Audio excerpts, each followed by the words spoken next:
On this episode of the I Still Believe in Cleveland podcast, when will Baker find his Julian Edelman? Are the Cavs unwatchable? And Indians trade talks before spring training starts.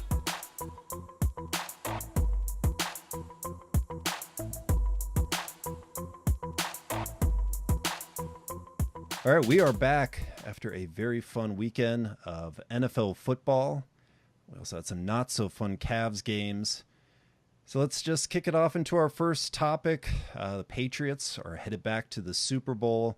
And the one thing that really stood out to me was the connection between Tom Brady and Julian Edelman. Edelman had a great game. Eric, when is Baker going to find his Edelman for the Browns? Well, you watch the game and you see Julian Edelman come up with third down completion time after time after time after time. Looking at the current roster, I see three wideouts that are potential options for that. You got Jarvis Landry. He's a veteran who can make plays in a myriad of ways, end arounds, going deep, throwing passes. You have Antonio Callaway, who's got that big playability. He's got to be working on his route running and improving that, as well as obviously catching the football. And third would be Hollywood Higgins, who has come up with some big plays, but his inconsistency is rather apparent. To be honest, I guess if I had to pick between those three, my hope would be that Callaway could continue to grow in this offense and be that clutch receiver for the Cleveland Browns. But for some reason, I just feel like this guy's coming either this offseason, either the free agency or the draft. I can't give you a name right now, but they just need some sure-handed guy who can always move the sticks. A Joe Juravicius type would be excellent for this offense. Juravicius was a former Brown, right? Yes, he was. 1 year. For 1 year. One glorious year. 10 and 6 year. Yeah. Oh, yeah, that's right. Okay. So Drew joins us as well. Drew, do you think that Edelman type, is it just going to take years to build that type of continuity? Is that person on the team? What are your thoughts? I mean, on this? if it's not Jarvis Landry, then I don't think that person is on the team. I do hope that we find him soon. There's not really that type of the thing with Edelman is they've been together for so long, and there's somebody I can give you in free agency, Golden Tate. You know, he's available. He's 30 years old though. You know, you're not going to be setting records with him, but he's somebody in that sort of Edelman mold, that he runs great routes and he has great hands and he knows how to find the soft spot in the zone. So that's certainly a name that I would look at when you have $75 million in available cap space and Baker Mayfield. That's an enticing option for somebody like Golden Tate who would be looking to go to a playoff contender, which I think the Browns are. So that's a name to look at. I also have one more in the draft, and that is Marquise Brown, who is Baker Mayfield's former teammate at Oklahoma. He's 5'10", he's only 170 pounds, so he is in that same sort of a mold where you could be like a slot receiver in the NFL. He does have very good speed, so he's somebody that the Browns could look at potentially on day 2 of the draft to sort of fit that mold. But you're asking an awful lot for any young player to be Julian Edelman. So if I had to pick an answer, the answer has to be Jarvis Landry. Yeah, any sort of hack that we could do to get to that type of continuity. Edelman and Brady, 9 years together. Yeah. Edelman just coming out of Kent State. Sure. Yeah. I forget that Absolutely. part. A local guy. Yep. Yeah. But yeah, it's going to be a process to get someone to come along. But yeah, I like Jarvis as well. He sort of has those qualities of an Edelman, and he's definitely a very good receiver. And it's just going to be year 2 that's going to be coming up here. Who do you guys have in the Super Bowl? Who do you think is going to win, Eric?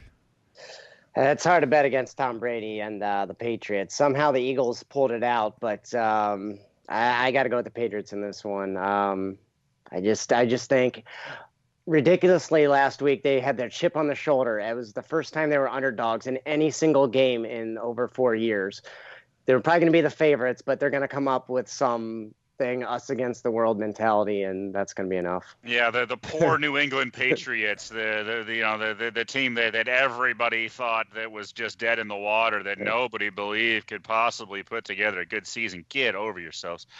I think that we are going to see the flip from what the tragedy that happened in 2001 that gave rise to this awful Patriots dynasty.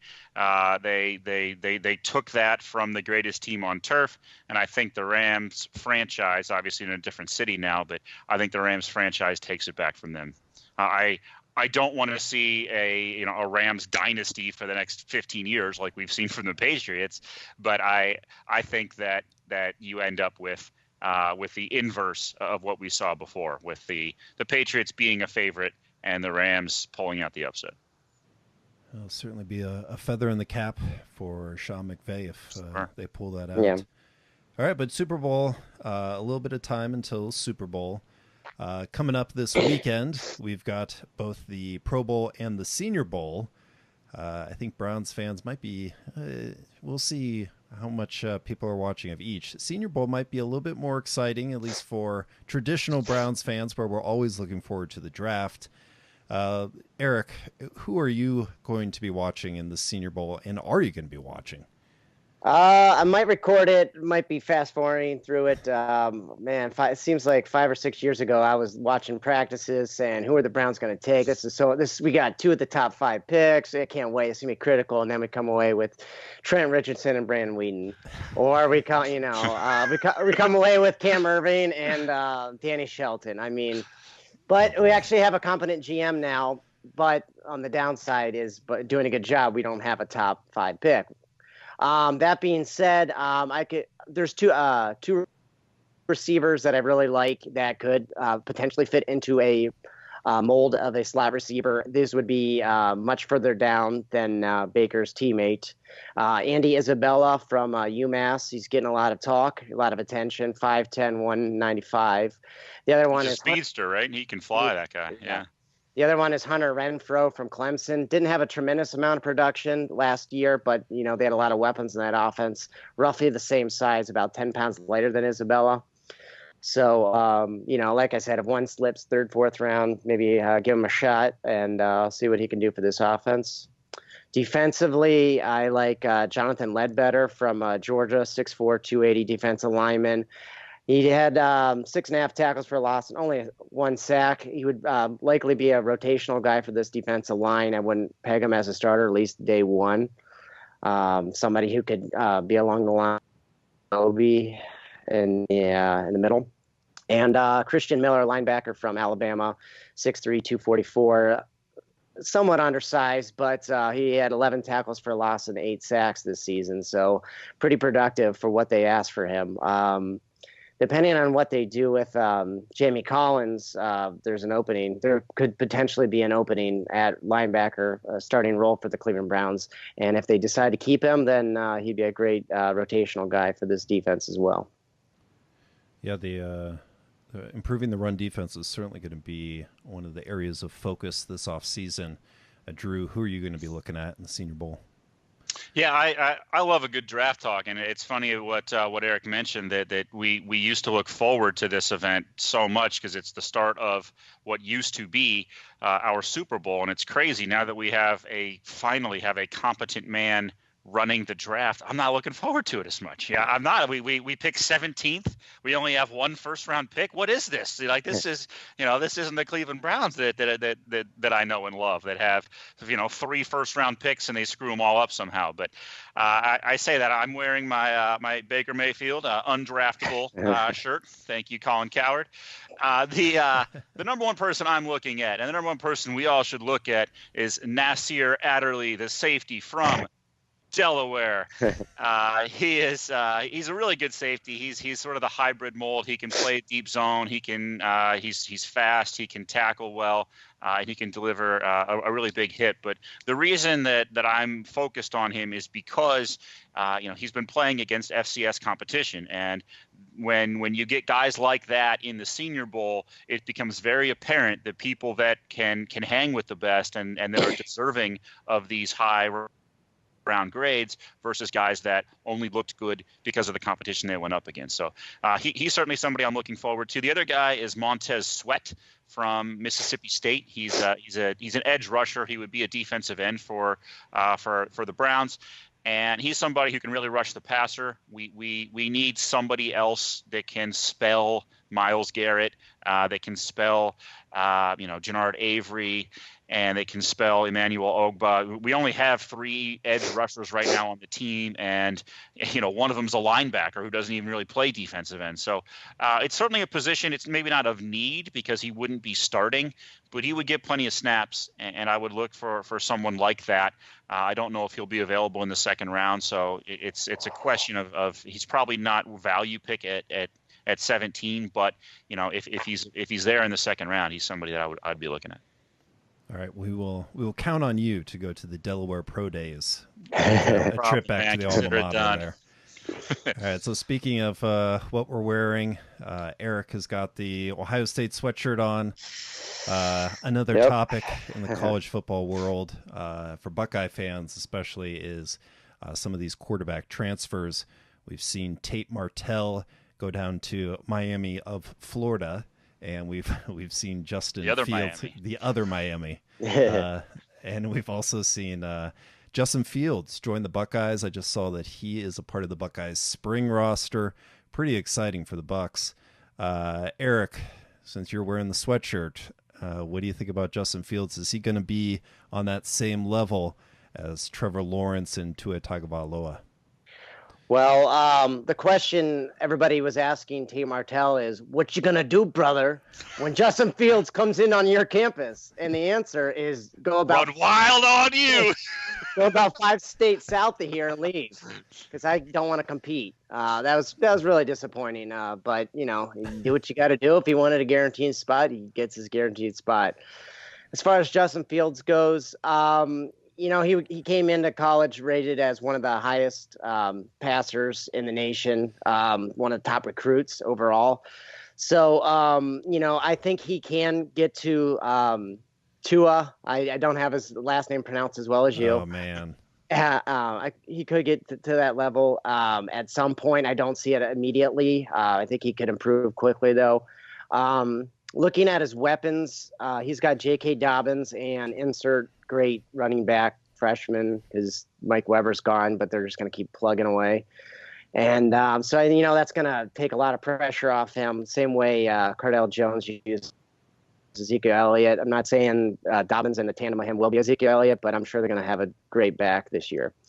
Wide out, KJ Hillstain and Benjamin Victor, who had a good play or two against Penn State. Not a tremendous amount of talent there, but I wouldn't be surprised to see this offense surrounded by a couple of young guys who could really help out Fields. So that being said, I really like Fields, and I know he's going to have a great year. And I'm not sure if he's going to have a tremendous amount of year like Haskins did, but I see it picking up rather quickly in the second half. I mean, Ohio State doesn't always have the most difficult schedule, especially Big Ten is the bottom half is very bottom, but they're going to have good challenges against Penn State and Michigan, and I can't wait to see what he does.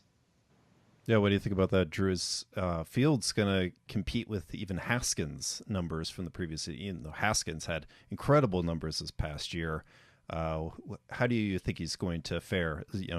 Counting that he's going to be on the field and then there won't be any sort of transfer problems. I think the cream is going to rise to the top.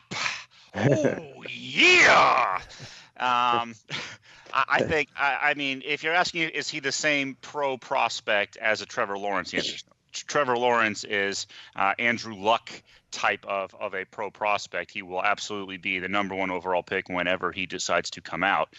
So he's not going to get to that level, but he will absolutely compete with those 2 guys to win the Heisman Trophy this year, I think. This is an offense that when you can run, which he can do, and you can throw, which he can do, and there's not many people that can do that. There's a reason this kid was a 5-star, top 10 overall player during his recruiting class. and it's because he's fast, he's electric, and he can throw real well.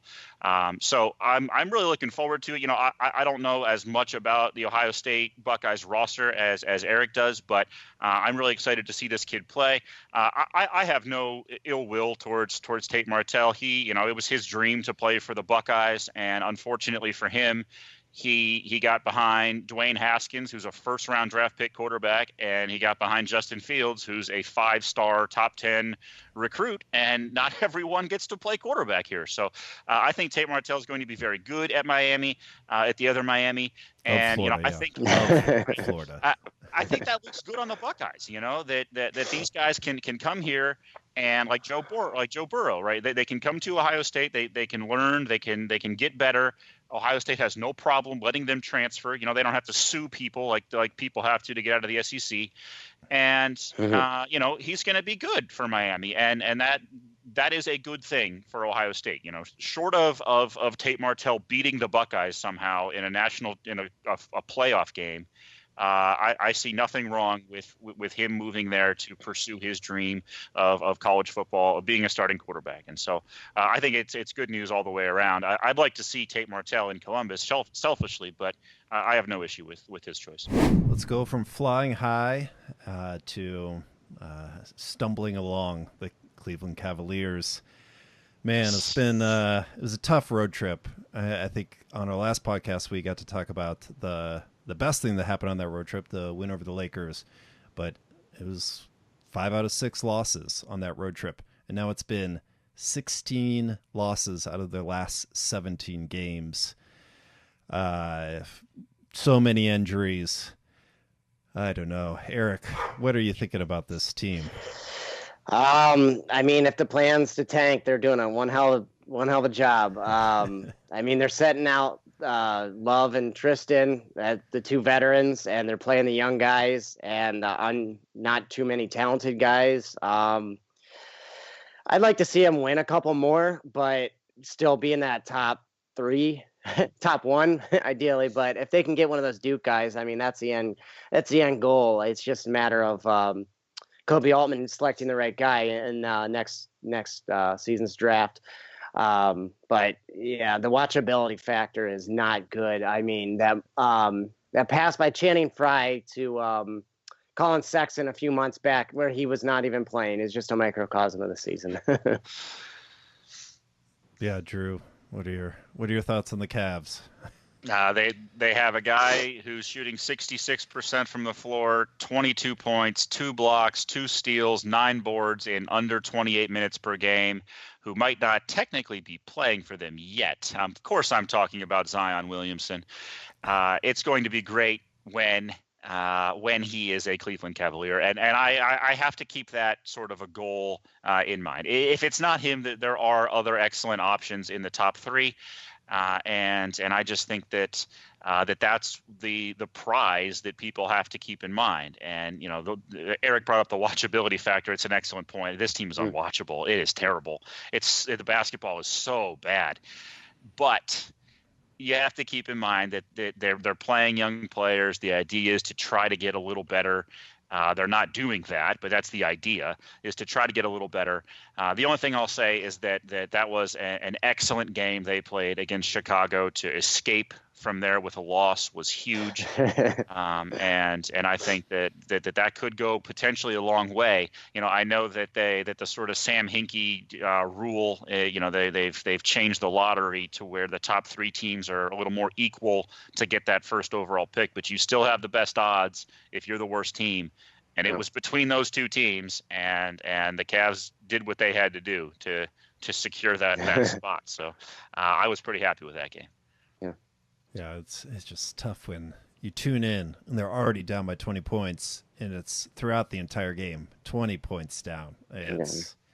It's 20 points down, like 10 minutes into the game, and then it never gets better. Right. Very difficult. Yeah, they don't have the firepower to make that margin up rather quickly. Or to stop it from happening. That's true. And then the other team that might be teetering on the edge of a losing or having a winning season, making it back to the playoffs, the Indians. There's been more rumors. The Athletic had a report out about a potential Corey Kluber trade. It's all rumors at this point, but I don't know if we lose Bauer, we lose Kluber. Do you think that's just like an automatic? This is going to be a bad season, or do you think we still have hope losing one of our aces? Eric, let's start with you. Well, as we had discussed previously, this is still a terrible division. Having that trade will really dampen my excitement, and any remote possibility of a World Series would probably go out the window. They could still make the playoffs, but I wouldn't expect them to go anywhere. Trading Bauer or Kluber would really be disheartening because they're gonna be getting pennies on the dollar, at least initially. I mean, maybe they'll have a prospect that we have like a Michael Brantley,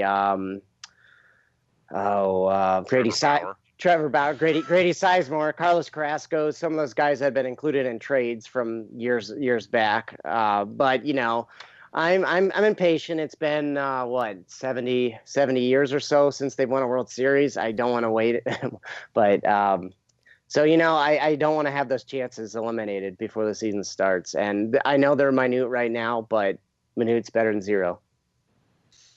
Drew, spring training 3 weeks away. Mm-hmm. Would we still keep hope?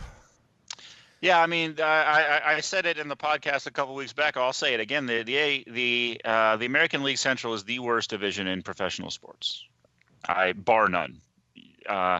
And with Trevor Bauer, Corey Kluber, and Carlos Carrasco, the Indians are even with one of the worst outfields potentially in baseball. I still think that is almost it's not a guarantee, but it's certainly their division to lose, right?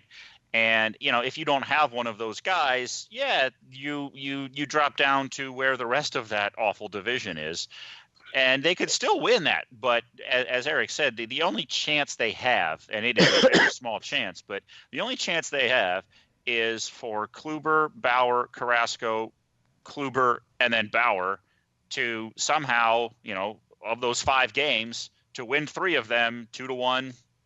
3-1, 1-0. That's the only chance, right?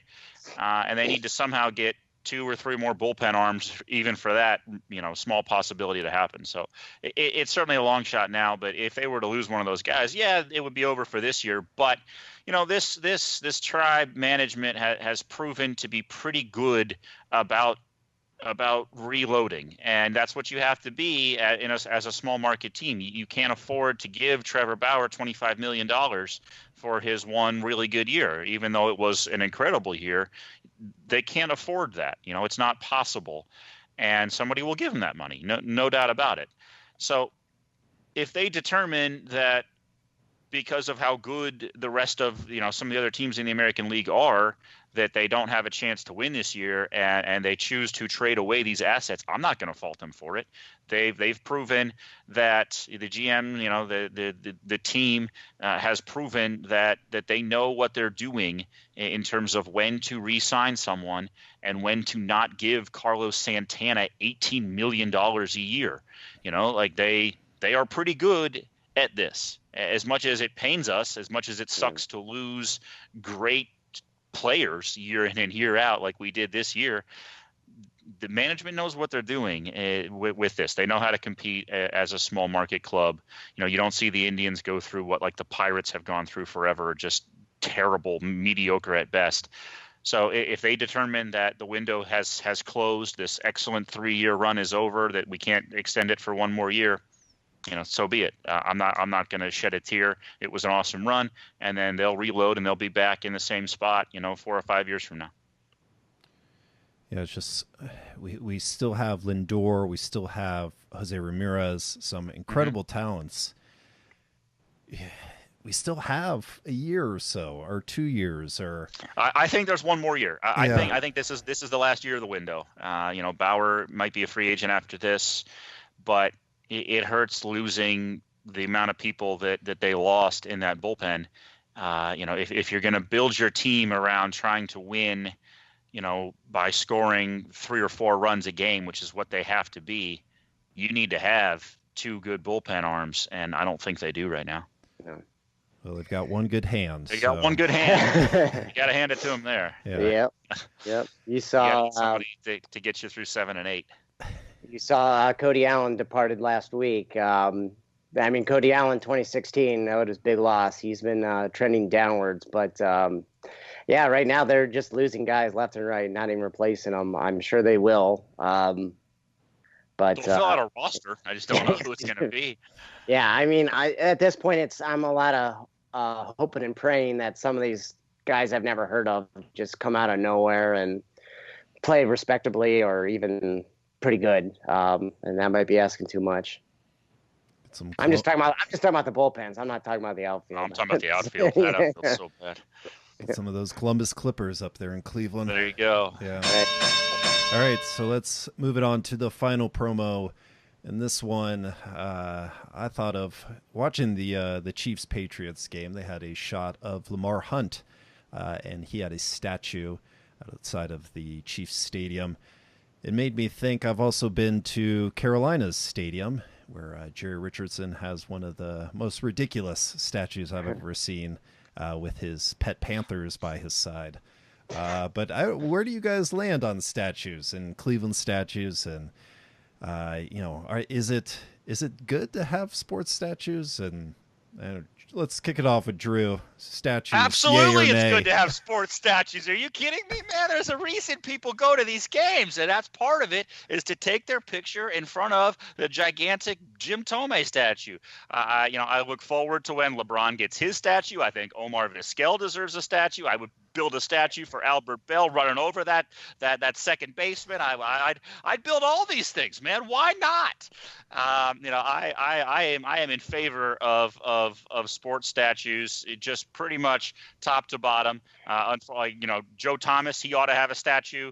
I'm absolutely pro statue. I'm as pro statue as you can be. I don't think there's enough of them. The ridiculous Jerry Richardson piece notwithstanding, when you're the owner, I suppose you can build whatever the hell you want to. But I'm definitely a statue sort of a guy. I think that there's not nearly enough of them. Eric? I wouldn't say I'm anti-statue. I just think that they make way too many that don't need to be made. Like Nick Saban, he's still coaching. He doesn't need a statue down in Alabama. That's a bit much. I did a 30-foot statue down for them.